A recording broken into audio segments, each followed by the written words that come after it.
السلام عليكم ورحمة الله وبركاته. أعوذ بالله من الشيطان الرجيم. بسم الله الرحمن الرحيم. نحمده ونصلي على رسوله الكريم. أما بعد فأعوذ بالله من الشيطان الرجيم. بسم الله الرحمن الرحيم. ياسين والقرآن الحكيم إنك لمن المرسلين على صراط مستقيم. صدق الله العظيم. رب اشرح لي صدري ويسر لي امري واحلل عقدة من لساني يفقهوا قولي. সূরা ইয়াসিনের নাম শুনেছেন না আপনারা সবাই? মুখস্থ আছে না অনেকের? আমরা ছোটবেলা থেকে দেখতাম যে আমাদের দাদিরা, নানিরা, মায়েরা, খালারা ওনারা সূরা ইয়াসিন সকালবেলা পড়তেন, তাদের মুখস্থ ছিল সূরা ইয়াসিন। তো সূরা ইয়াসিন দুইটা পারায় একসাথে করে অবস্থিত, 22 এবং 23 পারা। এটা মাক্কি সূরা, ধারাক্রম অনুসারে এটা কোরআনের 36 নম্বর সূরা। এই সূরাটির আয়াত সংখ্যা মোট 83। এই সূরা অনেক ফজিলত আছে, কিন্তু ফজিলতগুলো বেশিরভাগ দুর্বল সনদের। একটা শুধু হাসান পর্যায়ের হাদিস পাওয়া যায়, বাকি সব দুর্বল। তো দুর্বল হলেও সমস্যা নাই, ফজিলতের ক্ষেত্রে দুর্বল হাদিস গ্রহণ করা যায়। কি কি আছে? এক হাদিসে সুনানে তিরমিজির বর্ণনায় রাসূল সাল্লাল্লাহু আলাইহি ওয়াসাল্লাম বলেছেন, ইন্না লিকুল্লি শাইআন কলবান ওয়া কলবুল কুরআনি ইয়াসিন। সব জিনিসের হৃদয় আছে, আর কোরআনের হৃদয়ের নাম হচ্ছে সূরা ইয়াসিন। যে ব্যক্তি একবার সূরা ইয়াসিন পড়ে, সে 10 বার পুরো কোরআন পড়ার সওয়াব পেয়ে যাবে। এটা একটা ফাজিলত। আচ্ছা, আরেক ফাজিলাতে আছে, রাসূল সাল্লাল্লাহু আলাইহি ওয়াসাল্লাম বলেছেন, ইকরাউ সূরাতা ইয়াসিন আলা মাউতাকুম। তোমাদের মুমূর্ষদের সামনে বসে সূরা ইয়াসিন পড়ো। মৃত্যু পথযাত্রী এখনই মারা যাবে, অসুস্থ হয়ে পড়ে আছে, তাদের যাতে কষ্ট কম হয়, লাঘব হয়, রাসূল সাল্লাল্লাহু আলাইহি ওয়াসাল্লাম বলেছেন সূরা ইয়াসিন তার সামনে বসে পড়ো। কেন? এটা আমি সামনে বলবো। এগুলো দাঈফ সনদের। হাসান পর্যায়ের একটা মাওকুফ হাদিস আছে, ইবনে আব্বাস রাদিয়াল্লাহু তাআলা আনহু বলতেন যে ব্যক্তি মান ক্বারা ইয়াসিন হিনা ইউসবিহু, সকালবেলা যদি কেউ সূরা ইয়াসিন পড়ে, তাহলে সারা দিনের সব কাজগুলো আল্লাহ তার জন্য সহজ করে দেয়। আবার রাতে যদি কেউ সূরা ইয়াসিন পড়ে, সারা রাতের সব কাজ তার জন্য আল্লাহ তাআলা সহজ করে দেয়। এবং ইবনু কাসির ওনার তাফসিরে মিন তাজরিবাতিহি, মানে তার এক্সপেরিয়েন্স থেকে, কোনো হাদিস দলিল না, ওনার অভিজ্ঞতা থেকে বলেছেন যে আমি যখনই কোনো বিপদে পড়েছি, সূরা ইয়াসিন তেলাওয়াত করার পর আল্লাহ তাআলা ওই কাজটা আমার জন্য সহজ করে দিয়েছেন। তো এখন সূরা ইয়াসিন বেশি বেশি তেলাওয়াত করবেন তো নাকি? ইনশাআল্লাহ। মাশাআল্লাহ, ঠিক আছে। মাক্কি সূরাগুলোর মূল প্রতিপাদ্য বিষয় হচ্ছে তাওহীদ, রিসালাত, আখিরাত। মাক্কি সূরাগুলো সাধারণত তাওহীদ, রিসালাত এবং আখিরাত নিয়ে কথা বলে। সূরা ইয়াসিনও তার ব্যতিক্রম নয়। এই সূরারও মূল কথা তাওহীদ, রিসালাত এবং আখিরাত। বিশেষ করে পুনরুত্থান, পুনরুজ্জীবন, the concept of resurrection, life after death, মৃত্যুর পরে যে আবার আমরা জাগবো ঘুম থেকে, আবার জীবন হবে, আবার বিচার হবে, এটা বিশ্বাস হয় আপনাদের? হ্যাঁ, মক্কার লোকদের বিশ্বাস হতো না। তারা অবাক হয়ে শুনতো রাসূল সাল্লাল্লাহু আলাইহি ওয়াসাল্লামের কাছ থেকে যে বলে কি, আমরা মরে যাব, পচে যাব, গলে যাব, জীর্ণ শীর্ণ হয়ে যাব, আমাদের হাড্ডি খুঁজে পাওয়া যাবে না, অস্তিত্ব পাওয়া যাবে না, আবার আমরা নাকি জীবিত হব, আবার নাকি উঠবো, আবার বিচার, আবার কি কি বলে মুহাম্মদ। তারা মিলাতেই পারতো না এটা। এই জন্য তাদের কাছে দ্য কনসেপ্ট অফ আখিরা, life after death, specially the concept of রেসারেকশনটাকে ক্লিয়ার করার জন্য আল্লাহ তাআলা এই সূরাটা নাযিল করেছেন। তাহলে এই সূরার সেন্ট্রাল থিম, মূল প্রতিপাদ্য বিষয় হচ্ছে পুনরুজ্জীবন বা পুনরুত্থান, মানে আবার যে আমরা পুনরায় উঠবো। বিশ্বাস হয় আপনাদের? হ্যাঁ, এটা কিন্তু মহাসত্য, বিশ্বাস রাখতে হবে আমাদের যে না, মরে গেলে সাময়িক দেখা যায় পচে যায়, কিন্তু আবার আমরা উঠবো। এবং এজন্যই মুমূর্ষু ব্যক্তির সামনে সূরা ইয়াসিন পড়তে বলা হয়েছে। আপনি যখন সূরা ইয়াসিন পড়বেন, তার সামনে কাইন্ড অফ আপনি তাকে বোঝাতে যাচ্ছেন যে আপনি প্রকৃতপক্ষে মারা যাচ্ছেন না, এটা আপনার জীবনের পূর্ণ সমাপ্তি নয়, বরং এটা এই নশ্বর দুনিয়া থেকে আপনার অস্তিত্বের সাময়িক একটা বিদায়। কেউ যে মারা যাচ্ছে, আমার দাদা, আমার বাবা মারা যাচ্ছে, আমরা বিদায় দিচ্ছি, আজীবন হারাই ফেললাম নাকি তারে আমরা? কি সে কি আজীবনের জন্য মিসিং? সাময়িক একটা বিদায়, একটা শর্ট ব্রেক। ওনার অস্তিত্বের এই নশ্বর দুনিয়া থেকে ওনার অস্তিত্বের সাময়িক একটা বিদায়, কিন্তু পরবর্তী দুনিয়ায় তিনি কিন্তু আবার অনন্ত জীবন লাভ করবেন। তার মানে শারীরিক একটা মৃত্যু হচ্ছে, তার রুহের কোনো মৃত্যু নেই, হয় ইল্লিনে নয় সিজ্জিনে। ঠিক কিনা বলেন? আমাদের রুহগুলো কিন্তু মরে না, এটা আল্লাহর অর্ডারে ঢুকেছে, আল্লাহর অর্ডারে বের হয়, হয় ইল্লিনে নয় সিজ্জিনে। বিশ্বাসীদের রুহগুলো ইল্লিনে থাকে, আমাদের রুহগুলো যেন সেখানে থাকে, আমরা আল্লাহর কাছে কামনা করি, আমরা পড়ি আমিন। এজন্যই মৃত ব্যক্তিদেরকে আশাব্যঞ্জক করার জন্য এই সূরার মধ্যে যে কথাগুলো বোঝানো হচ্ছে যে আবার আপনি উঠবেন, আবার জীবিত হবেন, আবার আমরা মিলিত হব, বিচারের মুখোমুখি হব, আবার আমরা জান্নাতে একত্রিত হব, আমাদের গেট টুগেদার হবে, আমাদের রিট্রিট হবে, মানে মৃত্যুর মধ্যে আমরা আনন্দ খুঁজে বেড়াই নাকি? হ্যাঁ, মৃত্যু নিয়ে অনেকের কত ভয়, কিন্তু আমরা তো মৃত্যুই একমাত্র ওয়ে যার মধ্য দিয়ে আমরা আমাদের রবের সাথে সাক্ষাতের গেট ওয়ে। এটা আল্লাহর সাথে সাক্ষাতের প্রথম ধাপ হচ্ছে আপনাকে দুনিয়া ছাড়তে হবে, এছাড়া কি আল্লাহর সাক্ষাৎ পাওয়া যাবে? যাবে না। এই জন্য মৃত ব্যক্তির সামনে আল্লাহর হাবিব সাল্লাল্লাহু আলাইহি ওয়াসাল্লাম রাহমাতুল লিল আলামিন মুহাম্মদ রাসূলুল্লাহ সাল্লাল্লাহু আলাইহি ওয়াসাল্লাম তিনি সূরা ইয়াসিন তেলাওয়াত করতে বলেছেন। তাহলে সেন্ট্রাল থিম ক্লিয়ার সবার কাছে না? এবার আসেন কিছু প্রাইম লেসন, কোর লেসন সূরা ইয়াসিন থেকে। আমি সম্ভবত গত বছর আমার ভেরিফাইড ফেসবুক পেজ থেকে আমি 4টা লাইভ সিরিজ করেছি 4 ঘন্টার সূরা ইয়াসিনের উপর। আপনারা শুনবেন, এগুলো খুবই ওয়েল ডকুমেন্টেড ম্যানারে একাডেমিক ওয়েতে আলোচনা করেছি। যাদের সময় আছে শুনবেন এই লাইভগুলো। তো আমি এখন শুধু সার নির্যাসটা প্রাইম লেসন বা কোর লেসন গুলো নিয়ে আসি। 1 নম্বর লেসন হচ্ছে আল্লাহ তাআলা বলেছেন যে কোরআনের আয়াতগুলো একটার সাথে আরেকটা well connected, completely well knit, এটা well protected. One doesn't differ the other or contradict the other. কোনো আয়াত আরেক আয়াতের বিপরীতে যায় না, একটা আরেকটা সম্পূরক, পরিপূরক, ওয়েল নেট, ওয়েল কানেক্টেড। এটাই প্রমাণ করে যে এটা কার কাছ থেকে নাজিল হয়েছে? আল্লাহ সুবহানাহু ওয়া তাআলার কাছ থেকে নাজিল হয়েছে। আল্লাহ তাআলা এটাই বলেছেন ইয়াসিন, তারপরে ওয়াল কুরআনিল হাকিম। হাকিম বিমানা মুহকাম, মানে কোরআনের আয়াতগুলো পোক্ত। এটা হচ্ছে completely well net, perfectly connected, একটা আরেকটার সাথে কানেক্টেড। এক আয়াত ইফাসসিরু বা'দুহু বা'দান, এক আয়াত আরেক আয়াতকে ব্যাখ্যা করে।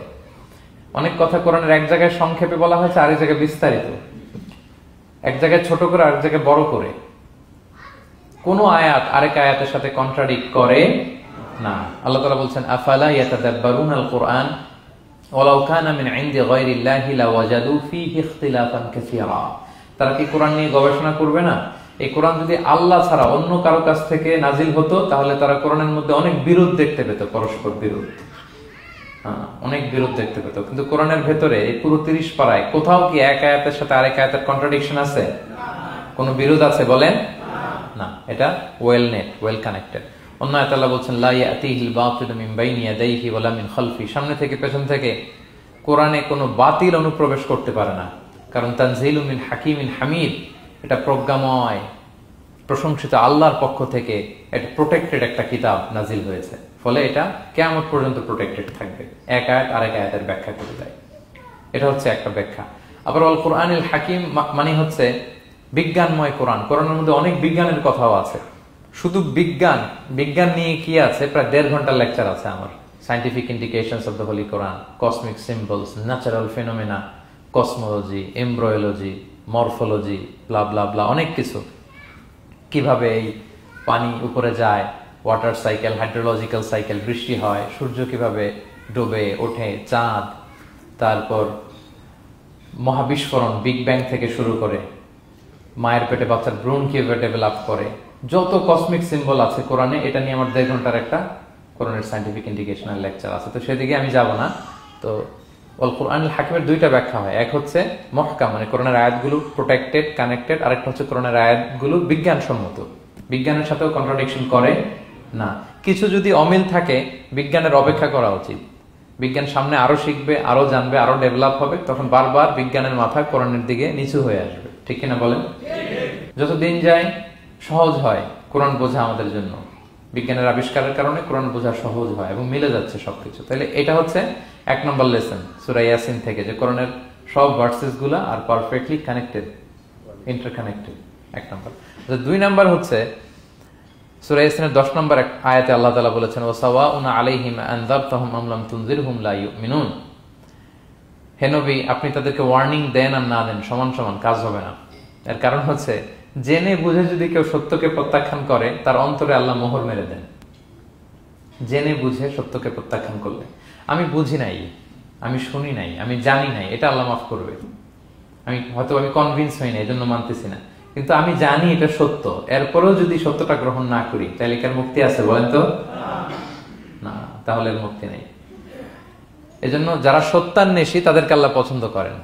ভুল করে না এরকম কোন মানুষ নাই পৃথিবীতে। সবাই আমরা ভুল করি, সবার ভুল হয়, এটাতে কোনো অসুবিধা নেই। কিন্তু জেনে আমি সত্যকে মানবো না, এটা আল্লাহ কখনো মেনে নেয় না। অন্য আয়াতে সূরা বাকারা আল্লাহ বলছেন খতামাল্লাহু আলা কুলুবিহিম ওয়া আলা সামঈহিম ওয়া আলা আবসারিহিম গিশাওয়া ওয়া লাহুম আযাবুন আযীম। যারা জেনে বুঝে সত্যকে মানে না, নেগলেক্ট করে, তাদের অন্তরে আল্লাহ সিল গালা মেরে দিয়েছেন। কর্ণকুহরে ছিপি ঢুকিয়ে দিয়েছেন, চোখের সামনে পর্দা, আর কিছু দেখে না, কারণ ওরা সত্যটা মানতে চায়, নিয়তি করে ফেলছে যে আমি মানবো না। কেউ যদি নিয়ত করে ফেলে যে আমি বুঝবো না, যত বুঝাক তারা বুঝানো যাবে। আমরা বাংলা একটা কথা বলি না যে ঘুমিয়ে থাকলে তাকে জাগানো সহজ, কিন্তু ঘুমের ভান ধরে আছে, ওরা তো ধাক্কা মারতেছি, টানতেছি, ওকে উঠবে ঘুম থেকে না। এটার উদাহরণ দেখেন আবু জাহেল আর ওমরে ফারুক রাদিয়াল্লাহু তাআলা আনহু, দুইজনই ইসলামের শত্রু ছিল, ইসলাম বিরোধী ছিল, কিন্তু ওমরে ফারুক রাদিয়াল্লাহু তাআলা আনহু ছিলেন সত্যান্বেষী, সত্য শুনলেই মানতেন। কিন্তু আবু জাহেল ছিল তার বিপরীত, সে ছিল গোড়া, অহংকারী, ইগোইস্টিক সমস্যা ছিল তার। সে জানতো যে আল্লাহর হাবিব সাল্লাল্লাহু আলাইহি ওয়াসাল্লাম আল্লাহর পক্ষ থেকে নাজিল হওয়া আসা একজন রাসূল, কোরআন আল্লাহর পক্ষ থেকে নাজিল হওয়া একটা কিতাব, জানার পরেও সে মানে নাই, ফলে তার নসিবে হেদায়েত জোটে নাই। কিন্তু ওমর ফারুক রাদিয়াল্লাহু তাআলা আনহু কিছুদিন পরেই উনি শাহাদা পড়ে ফেলছেন, এবং রাসূল সাল্লাল্লাহু আলাইহি ওয়াসাল্লাম দোয়া করেছিলেন যে আল্লাহ আল্লাহুম্মা আইজ্জাল ইসলাম বি আহাব্বি হাযাইনি রাজুলাইনি ইনদাক, আল্লাহ দুজন লোকের যাকে তোমার ভাল লাগে তাদের একজনকে ইসলামের ছায়া তলে এনে তুমি ইসলামটাকে শক্তিশালী করো। একজন হচ্ছে আবু জাহাল, আর একজন হচ্ছে ওমর। আল্লাহ তাআলা কার জন্য দোয়াটা কবুল করেছেন বলেন তো? ওমর ফারুকের জন্য, কারণ ওনার হৃদয়টা সাদা ছিল, সাদা মনের মানুষ, কলবে সালিম, সত্য যেখানে ওইটাই উনি গ্রহণ করতেন, সত্যের সামনে দুর্বল ছিলেন। আর আবু জাহেল জেনে বুঝে সত্যকে প্রত্যাখ্যান করেছেন। সো 2 নাম্বার শিক্ষাটা আমরা যেটা পেলাম, যে জেনে বুঝে সত্য প্রত্যাখ্যান করলে আল্লাহ তার জন্য হেদায়েত বরাদ্দ রাখেন না। এজন্য আমরা আমাদের বাকি জীবনটুকু আমরা এই মেন্টালিটি, মাইন্ডসেট যেন আমাদের থাকে যে সত্য দেখলেই আমরা মানবো, যেখানেই সত্য ওইটাই আমি গ্রহণ করবো। কি বলেন? এটা যদি আমার বিরুদ্ধে যায়, আমার দলের বিরুদ্ধে গেলে, বাবার বিরুদ্ধে গেলে, মানতেই হবে আমাকে। সত্য যেখানে আছে ওখানেই আমাদেরকে ছুটে যেতে হবে। দুটো চলে গেল। 3 নাম্বার হচ্ছে, আমরা পৃথিবীতে যা করি আমরা অনেক সময় মনে করি যে দরজা বন্ধ করে দিলে, সুইচটা অফ করে দিলে আর বুঝি কেউ দেখে না। তা আসলে আমরা আসমানি বিশেষ নজরদারির ভেতরে আছি, এটা আমরা ভুলে যাই যে সবার চোখ ফাঁকি দেয়া গেল, একজনের চোখ ফাঁকি দেয়া যায় না। তিনি কে বলেন তো? লা তুদরিকুল আবসার ওয়া হুয়া ইউদরিকুল আবসার ওয়া হুয়াল লাতীফুল খাবীর। কেউ তারে দেখে না, কিন্তু তিনি সবাইকে দেখে। কোন চোখ তাকে দেখে না, কিন্তু তিনি সব চোখগুলোকে দেখে। তাহলে 3 নম্বর লেসন হচ্ছে, everything is recorded in well documented man. আমরা যা বলি, যা করি, যা লিখি, সবকিছু রেকর্ড করা হচ্ছে। কিন্তু সেদিন আপনি দেখবেন, ভালো করলেও দেখবেন, খারাপ করলেও আপনি দেখবেন। তার মানে সবকিছু লিপিবদ্ধ হচ্ছে, সংরক্ষিত হচ্ছে। এটা আল্লাহ কোথায় বলেছেন? সূরা ইয়াসিনের 12 নম্বর আয়াত। আল্লাহ বলেন, নাকতুবু মা কদ্দামু ওয়া আসারহুম, তারা যা আমল করেছে আমি লিখে রাখি, ওয়া আসারহুম, এবং যা তারা দুনিয়ার জন্য রেখে গিয়েছে তাও লিখে রাখি। মানে এনি অ্যাকশন দে লেফট বিহাইন্ড, এনি ইফেক্ট দে লেফট বিহাইন্ড। এটা সাদাকায়ে জারিয়া বা গুনায়ে জারিয়া। সাদাকায়ে জারিয়া হচ্ছে আপনি একটা ভালো কাজ করছেন, ধরেন যে দ্বীনি জ্ঞান শিক্ষা দিচ্ছেন, আমি সূরা ফাতিহা শিক্ষা দিলাম আপনাদেরকে, তো আপনারা এটা দিয়ে আজীবন নামাজ পড়তেছেন, আপনার সওয়াব তো আপনি পাবেনই, কিন্তু ওই যে আমি শিক্ষা দিলাম একটা পার্সেন্টেজ সওয়াব আজীবন আমার আমল নামে আসবে। শুধু তাই না, আপনি যে আবার আরেকজনকে সূরা ফাতিহা শিক্ষা দিবেন, সে তার পরবর্তী নেক্সট জেনারেশনকে সূরা ফাতিহা, এইভাবে কিয়ামত পর্যন্ত এই চেইন ধরে সূরা ফাতিহা যত লোক শিখবে তারা তাদের সওয়াব ঠিকই পাবে, কিন্তু তার একটা পার্সেন্টেজ সওয়াব আল্লাহ তাআলা আমার আমল নামায় দিয়ে দিবে। এটাকে বলে আসার। ওয়া নাকতুবু মা কদ্দামু, নিজে যে আমল করলাম আল্লাহ বলে এটাও লিখে রাখছি, ওয়া আসারহুম, any effect you left behind in this দুনিয়া, যেটা আপনি রেখে গেছেন এটাও আল্লাহ লিখে রাখবে। এবং ওয়াকুল্লা শাইইন আহসাইনাহু ফি ইমামিন মুবিন, আল্লাহ বলেন সবকিছু একটা নথির ভেতরে নথিবদ্ধ করে। নথি চিনেন তো না? ডায়েরি। তারপর আমাদের বাংলাদেশে তো যে আগে হাল খাতা করতো না, টালি খাতা বিশাল বড় বড়, এখন আছে কিনা, বিশেষ করে মুদির দোকানে দেখা যায় বড় মোটা মোটা ধপাস করে সে টেবিলের উপর ফেলে, তারপর আপনার নাম দেখে বের করে আপনার কত বাকি, কত দিতে হবে, এই যে টালি খাতা, এই নথি করে রাখছে আল্লাহ তাআলা আমাদের সবকিছু যা করলাম, যেটার ইফেক্ট দুনিয়াতে আমি রেখে গেলাম। এবং অন্য আয়াতে আল্লাহ তাআলা বলছেন, মা ইয়ালফিযু মিন কাওলিন ইল্লা লাদাইহি রাকীবুন আতীদ, আমি মুখ দিয়ে যা উচ্চারণ করি সব আল্লাহ তাআলা একজন পর্যবেক্ষক ফেরেশতার মাধ্যমে তুলে রাখেন, সব আপনি দেখতে পাবেন। শুধু তাই না, এখানে একটা স্পেশাল লকেট রেখেছেন আল্লাহ। আল্লাহ বলেন, ওয়াকুল্লা ইনসানিন আলজামনাহু তায়রাহু ফি উনুকিহি ওয়া নুখরিজু লাহু ইয়াওমাল কিয়ামাতি কিতাবান ইয়ালকাহু মানশুরা। প্রত্যেকের গ্রীবা লগ্নে আমি একটা স্পেশাল সিম কার্ডের মতো রেখেছি, যা বলো এখানে রেকর্ড হয়ে আছে, কিয়ামতের দিন আমি সব বের করে দিব। তাহলে পালানোর জায়গা আছে? That means we are under surveillance, হ্যাঁ, 24/7 আল্লাহ তাআলা মনিটর করছেন, এবং এই বিশেষ আসমানি নজরদারি থেকে আমরা কেউই মুক্ত না। তাইলে লাইট বন্ধ করে দিলেন, দরজা আটকায় দিলেন, কেউ দেখে না, না? কেউ যেটা দেখে না সেটা দেখেন কে? আচ্ছা, 3টা জেনে গেলেন। 4 নম্বরে হচ্ছে পৃথিবীতে সব নবীরা এক মিশন এবং ভিশন নিয়ে এসেছে। সব নবীরা লা ইলাহার দাওয়াত দিয়েছে, তাই না? এক আল্লাহর দাওয়াত দিয়েছে। আচ্ছা, কখনো কি এমন হয়েছে কোন নবী এসে বলছে যে আল্লাহ একজন, আবার আরেক নবী এসে বলছে না আল্লাহ 2-3 জন হইতে পারে? হ্যাঁ, বলছে? কোন নবী এসে বলেছে মৃত্যুর পর এক জীবন আছে, হিসেব দিতে হবে, পাই টু পাই হিসেব হবে? আরেকজন বলছে না, এরকম নাও থাকতে পারে। এরকম এক নবী এক কথা, আরেক নবী আরেক কথা হয়েছে? এগুলো নবীদের মধ্যে হয়, কবিদের মধ্যে হয়। এক কবি এক কথা বলে, আরেক কবি, এক দার্শনিক এক কথা বলে, আরেক দার্শনিক আরেক কথা, এক রাজনীতিবিদ এক কথা, আরেক রাজনীতিবিদ আরেক। এদের মধ্যে থাকাথাকি হয়, কিন্তু নবীদের মধ্যে কথার মধ্যে এগুলো আছে? কারণ তারা মন গড়া কথা বলে না। ওমা ইয়ানতিকু আনিল হাওয়া ইন হুয়া ইল্লা ওয়াহিয়ু ইউহা। তাদের কথা আসে একটা হেডকোয়ার্টার থেকে। হেডকোয়ার্টারটা কার? আসমানি রেভেলেশনের বেসিসে ওনারা কথা বলেন। মন গড়া কোন নবী কোন কথা বলেন না। তাহলে 4 নম্বর শিক্ষা হচ্ছে সব নবীর মিশন ভিশন এক। এজন্য তাদের মধ্যে একটা কোঅপারেশন ছিল। সূরা ইয়াসিনে চমৎকার একটা ঘটনা আছে। একটা জনপদের নাম উল্লেখ করা হয়নি, কিন্তু কোন কোন মুফাসসির বলেছেন এটা তুরস্কের আন্তাকিয়া জনপদে আল্লাহ একটা কাজে, দাওয়াতি কাজে 2 জন নবীকে পাঠালেন। কয়জন? 2 জন। কাজ একটা, কিন্তু কয়জন? 2 জন। এরকম সাধারণত অন্য নবীদের ক্ষেত্রে হয় না, কোরআনে পাওয়া যায় না যে এক কাজে এক জায়গায় 2 নবী, এরকম হয় না। এক্সেপ্ট মুসা আলাইহিস সালাম, ওনার কথা বলার জড়তা ছিল, তো উনি আল্লাহকে বলেছেন আল্লাহ আমাকে যে তাওরাত দিয়ে পাঠালেন আমি তো কথা ক্লিয়ারলি বলতে পারি না, জড়তা, মামলিং হয় আমার মুখে। তো আমার ভাই আখি হারুন আফসাহু মিন্নি লিসান, ও আবার খুব ফ্লুয়েন্ট ছিল।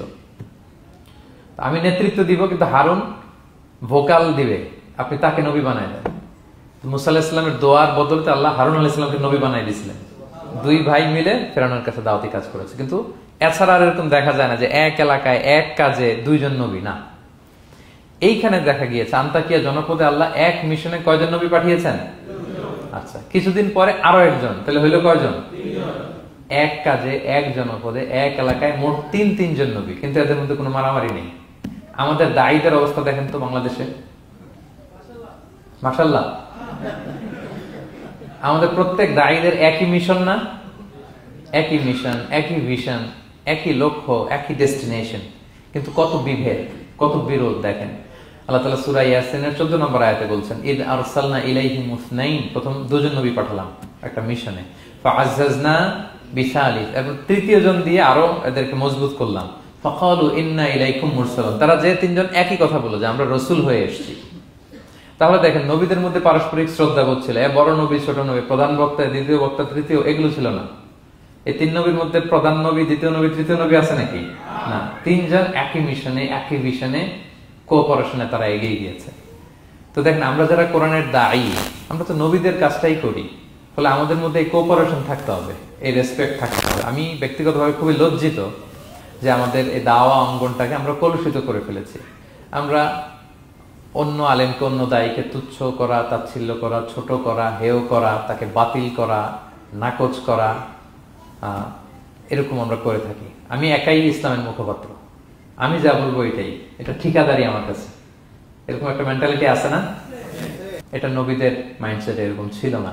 ওনারা কোঅপারেশনে, কোলাবোরেশনে কাজ করতেন, পার্টনারশিপে, একে অপরের প্রতি রেসপেক্ট ছিল। কোন নবী আরেক নবীর বিষদগার করে নাই, কিন্তু আমরা এক দায়ী আরেক দায়ীকে কাফের বলতেও তো আমরা দ্বিধাবোধ করি না, কি বলেন? আল্লাহ তাআলা আমাদের বোঝার তৌফিক দান করুন। 5 নাম্বার, নবীদের কাজ হচ্ছে আল বালাগুল মুবিন, ক্লিয়ার কমিউনিকেশন, শুধু পৌঁছে দেয়া, বাণীবাহকের কাজ করা।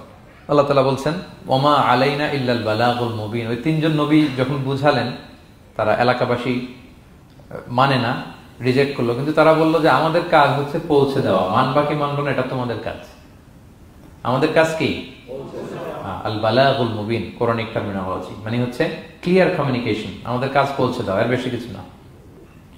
আমরা অনেক সময় একটু জবরদস্তি করতে চাই, জোরাজুরি করতে চাই, এই নামাজ পড়ো না কেন, তাকে জোরাজুরি করা, দাড়ি রাখানো, জোরাজুরিতে বেশি কাজ হয় না। আপনি পাওয়ারফুল মেসেজ দিবেন, ইনফ্লুয়েন্স করবেন, এতেই আল্লাহ হেদায়েত দিবে। কারণ হেদায়েতটা নিয়ন্ত্রণ করেন একমাত্র কে? এখানে আর কারো হাত নাই, এমনকি নবীরও না। কোন নবীও চাইলে কাউকে হেদায়েত দিতে পারে না। আল্লাহর হাবিব সাল্লাল্লাহু আলাইহি ওয়াসাল্লাম মক্কায় মক্কাবাসীদের পেছনে ঘুরতে ঘুরতে পেরেশান।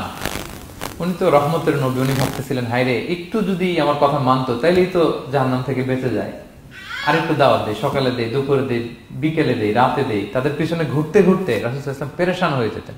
আল্লাহ তাআলা সূরা কাহফে আয়াত নাযিল করলেন, ফালা আল্লাকা বাকিউন নাফসাকা আলা আসারিহিম ইল্লাম ইউমিনু বিহাদাল হাদীসি আসাফা। নবী, ওরা যদি শুনতে না চায়, আপনি তো ওদের পিছনে ঘুরতে ঘুরতে পাগল হয়ে যাচ্ছেন বোধহয়, না রেখে দেন, মানলে মানুক, না মানলে নাই। হেদায়েত দেওয়ার মালিক হচ্ছে আমি। ফাযাক্কির ইন্নামা আনতা মুযাক্কির, আপনি শুধু স্মরণ করিয়ে দেন, উপদেশ দেন। লাস্তা আলাইহিম বিমুসাইতির, আপনি বল প্রয়োগ করতে আসেন, আপনাকে দারোগা বানাই পাঠাইনি আমি, আপনি শুধু পৌঁছে দিবেন। এমনকি রাসূলুল্লাহ সাল্লাল্লাহু আলাইহি ওয়াসাল্লাম ওনার চাচা আবু তালেবের হেদায়েতের জন্য অনেক ট্রাই করেছেন, কিন্তু হেদায়েত নসিব হয়েছে বলেন?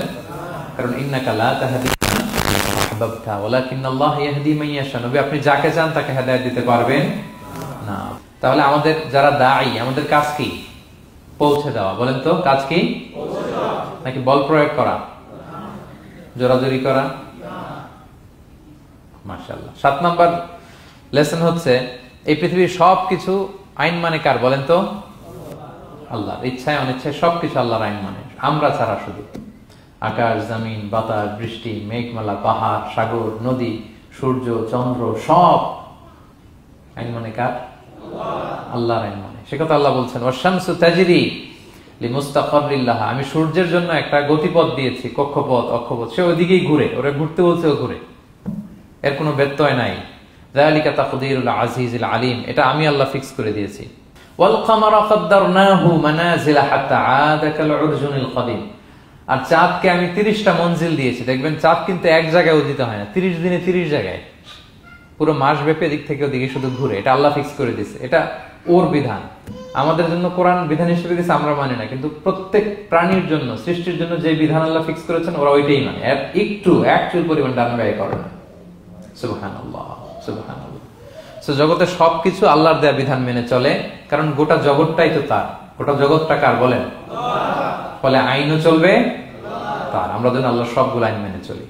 8 নাম্বার হচ্ছে, এই যে আমরা জান্নাতের কথা শুনি, কিয়ামতের কথা শুনি, আখিরাতের কথা শুনি, একদিন আমরা এটা চাক্ষুষ দেখতে পাবো, তখন আমাদের এই বিশ্বাসটা আরো প্রগাঢ় হবে। মৃত্যুর পরে যে আমাদের লম্বা ঘুম, এই আমাদের নিদ্রা ভঙ্গ যেদিন হবে, সেদিন আমরা সব দেখতে পাবো, চাক্ষুষ কিয়ামতের সবকিছু। সেটা আল্লাহ তাআলা বলছেন, নুফিখা ফিস সূরি ফাইদাহুম মিনাল আজদাসি ইলা রাব্বিহিম ইয়ানসিলুন, ইসরাফিলের সিংহার ফুৎকারে সেদিন সব মানুষ জেগে উঠবে। আপনারা ইসরাফিল আলাইহিস সালামের নাম শুনেছেন? কে উনি?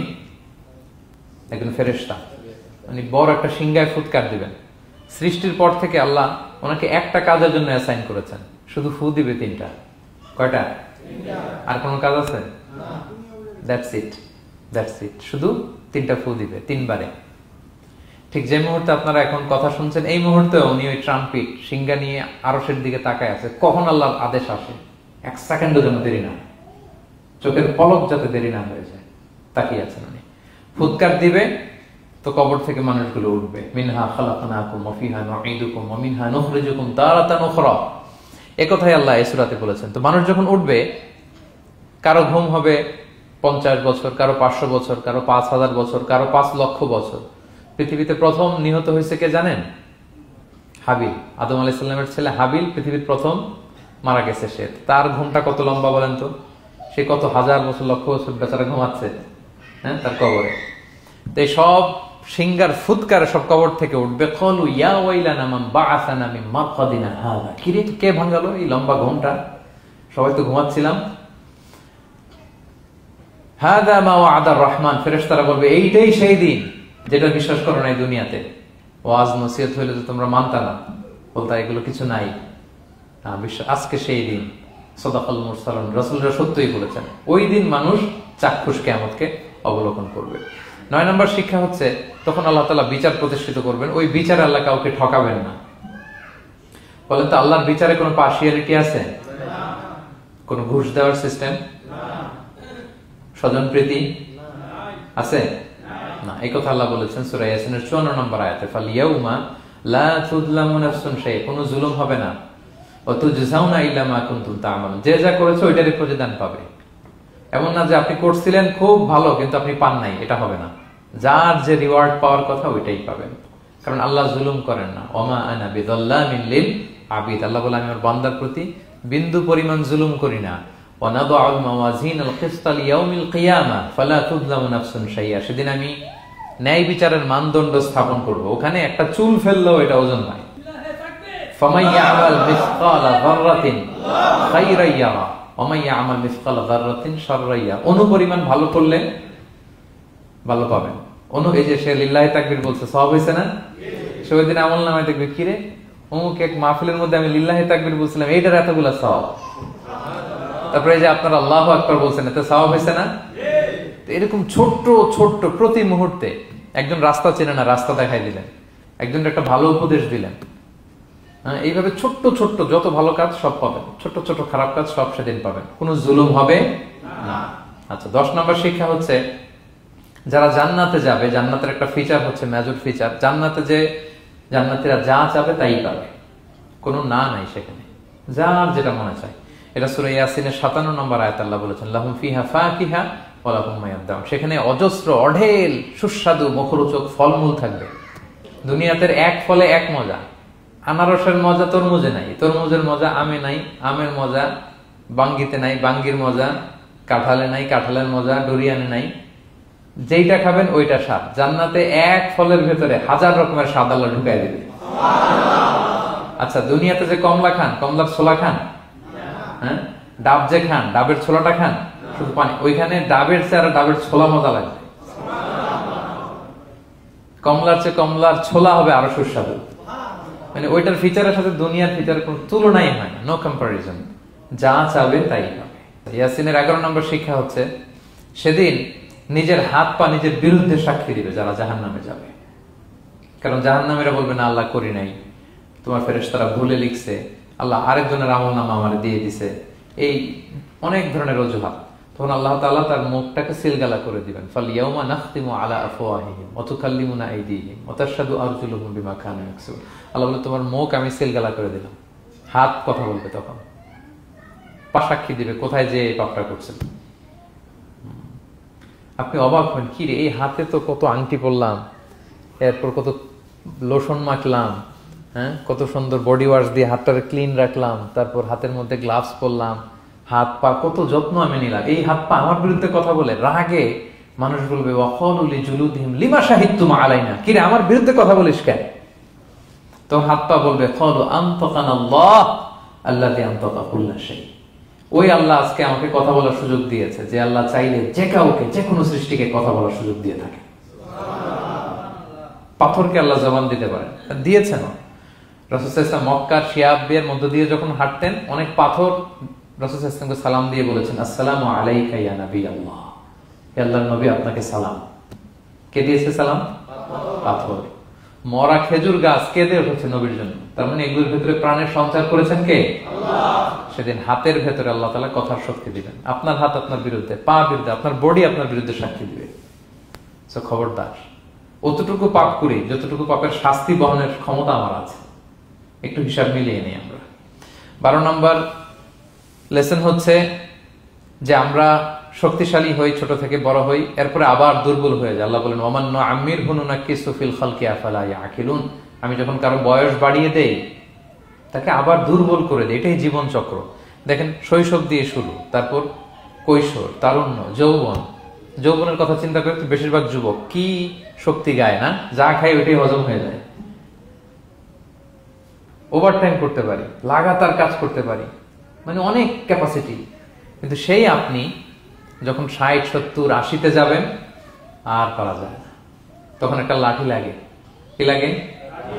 আরো বাড়লে 90 যখন হয়ে যায়, 100, তখন ওই যে ছোট বাচ্চারা ওরা যা বলতেছে এরকম, ওরা যেরকম বোঝে না ওইরকম বোঝে না। বাচ্চাদেরকে এদিকে খাবার দিলে দেখবেন যে এদিক দিয়ে করতেছে, মুছে দিত। ওই মুরব্বীরও এরকম, বাচ্চাদের প্যাম্পাস পরানো লাগে, যেখানে রাখে পেশাব পায়খানা, মুরব্বীরাও এরকম 90, 80 এদেরও পরানো লাগে, এদেরও আর কন্ট্রোলটা থাকে না।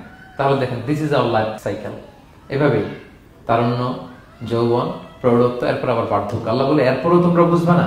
এটা আল্লাহ বুঝাতে চাইলেন যে আল্লাহ এক দেহে এত রূপ আনতে পারে, সে আল্লাহকে আবার তোমাদেরকে জীবিত করতে সক্ষম না? কারণ এই সূরার মূল কথা হচ্ছে পুনরুজ্জীবন, রেসারেকশন। আল্লাহ বারবার ঘুরিয়ে ফিরিয়ে নানা আয়াত দিয়ে বুঝাতে চাচ্ছেন যে আমি তোমাদেরকে আবার পুনরায় জীবিত করতে পারি। তো যে আল্লাহ এত কিছু করতে পারে, সে আবার আমাদেরকে জীবিত করতে পারে না? বলেন। আচ্ছা, 13 নম্বর শিক্ষা হচ্ছে অতীত ভুলে যাওয়া। এটা আমাদের জীবনের জন্য অনেক বড় বোকামি।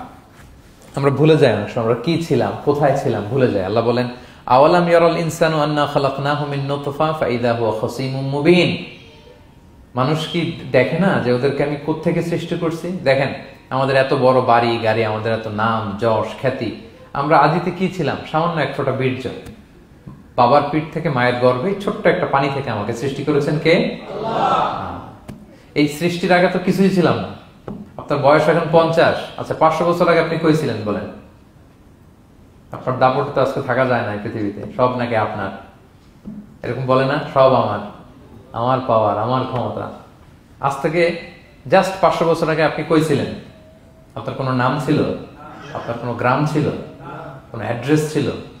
খ্যাতি ছিল? দাপট ছিল? লোক লস্কর কিছু ছিল? ক্ষমতা আসলো কোত্থেকে আপনার? আল্লাহ বলে, হাল আতা আলাল ইনসানি হিনুম মিনাদ দাহরি লাম ইয়াকুন শাইআম মাযকুরা। মানুষকে দেখে না যে একটা সময়ও কিছুই ছিল না? কিছুই তো ছিল না। তুমি অস্তিত্বহীনতা থেকে তোমার অস্তিত্ব আল্লাহ দিলেন দয়া করে, ছোট্ট ছোট্ট করে মায়ের পেটে এতটুকু থেকে। আপনি ওই বিজ্ঞান প্রযুক্তি জাদুঘরে গিয়েছিলাম আমি আগারগাঁওতে, ওখানে মায়ের পেটে যেগুলো বাচ্চাগুলো ডেভেলপ করে নাই তারা রেখে দিয়েছে পানির মধ্যে 1 সপ্তাহ 2 সপ্তাহ 1 মাস 2 মাস 3 মাস এরকম বাচ্চাগুলো ছোট ব্যাঙ্গাচির মতো ছিলাম আমরা। বর্ষাকালে ব্যাঙের পোনা দেখছেন? জাস্ট লাইক ব্যাঙের পোনা, এত ক্ষুদ্র ছোট্ট আমরা ছিলাম। আল্লাহ বলে, তুমি দেখো না তোমার পিছনটা কি ছিল? অতীত। এজন্য অতীত ভুলে যাওয়া যাবে না। 14 নম্বর শিক্ষা হচ্ছে পুনরুত্থান, যেটা আসল শিক্ষা সূরা ইয়াসিনের, মানে মৃত্যু পরবর্তী জীবন। এটা মহাসত্য, এটা হবেই। হ্যাঁ, লম্বা আয়াত, আমি শুধু মূল কথাটা বলি। আস ইবনে ওয়াইল মক্কায় রাসূল সাল্লাল্লাহু আলাইহি ওয়াসাল্লামের কাছে একটা মরা লাশের হাড্ডি, কঙ্কাল থেকে হাড্ডি এনে, এটা 100 বছর আগের হাড্ডি, এরকম হাত দিয়ে গুঁড়া করে এটা পাউডার হয়ে গেছে। রাসূল সাল্লাল্লাহু আলাইহি ওয়াসাল্লামের কাছে এসে ভেবে একটা ফু মারলো, ফু দেওয়ার সাথে সাথে এটা বাতাসে মিলে গেছে। তো বলতেছে, মুহাম্মদ, এই যে কঙ্কালের এই পাউডারটা তুমি বলতেছো এইটারে আল্লাহ জীবিত করবে, এটারে রিকনস্ট্রাক্ট করবে? কি বলো তুমি? What are you talking about? এটাও সম্ভব? আল্লাহ এই কথাটা সূরা ইয়াসিনে তুলে ধরলেন যে দারাবা লানা মাসালান ওয়া নাসিয়া খালকা ক্বালা মান ইউহিল ইযামা ওয়া হিয়া রামীম। এটারে কে আবার জীবিত করবে? এটা তো জীর্ণ শীর্ণ ধুলা বালু পাউডার হয়ে গিয়েছে। আল্লাহ বলেন, কুল, নবী আপনি ওয়াইলকে বলেন, ইউহিহাল্লাযী আনশাহা আউওয়ালা মাররা, ওই আল্লাহ সৃষ্টি করবেন যে এটারে প্রথমে বানাইছিলেন। এটার তো অস্তিত্ব ছিল না। অস্তিত্বহীন থেকে যখন আল্লাহ বানাইতে পারেন, এটা মরে যাওয়ার পরে তারে আল্লাহ আবারও বানাতে পারবেন। ঠিক কিনা বলেন? আচ্ছা বলেন, কোন জিনিস প্রথমে বানানো সহজ না দ্বিতীয়বার বানানো সহজ? দ্বিতীয়বার, তাই না? তো প্রথমেই যেহেতু আল্লাহ আমাদেরকে বানাই ফেলতে পারছে, মরে গেলে গলে গেলে পচে গেলে দ্বিতীয়বার বানানো কেন জন্য কঠিন হবে? কঠিন হলে তো প্রথমবার হওয়ার কথা ছিল, যেহেতু নমুনা ছিল না। আল্লাহর কাছে কোনো মডেল ডিজাইন ছিল যে এটার আলোকে এটা ছিল? তো সেই আল্লাহ যখন আমাদেরকে বানাই ফেলতে পারছেন প্রথমবার, দ্বিতীয়বার কি তার জন্য কঠিন না সহজ?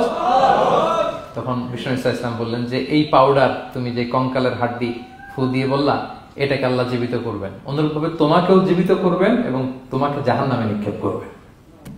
আল্লাহ জাহান্নাম থেকে আমাদেরকে হেফাজত করুন। সহিহ মুসলিমের হাদিস, আল্লাহর হাবিব সাল্লাল্লাহু আলাইহি ওয়াসাল্লাম বলেন, ইন্না ফিল ইনসানি আযমান, মানুষের দেহে একটা হাড্ডি কণিকা আছে, লা তাকুলুল আরদু আবাদা, এই হাড্ডি কণিকা জমিন কখনো খেতে পারে না। মানে আমাদেরকে কবর দিয়ে দিলে তো মাটি পুরো লাশটা খেয়ে ফেলে, 50-100 বছর পরে আর কিছুই থাকে না। আসলে আমাদের হাড় গোড়ও থাকে না, ওইটাও পাউডার হয়ে যায়, পোকামাকড় খেয়ে ভ্যানিশ।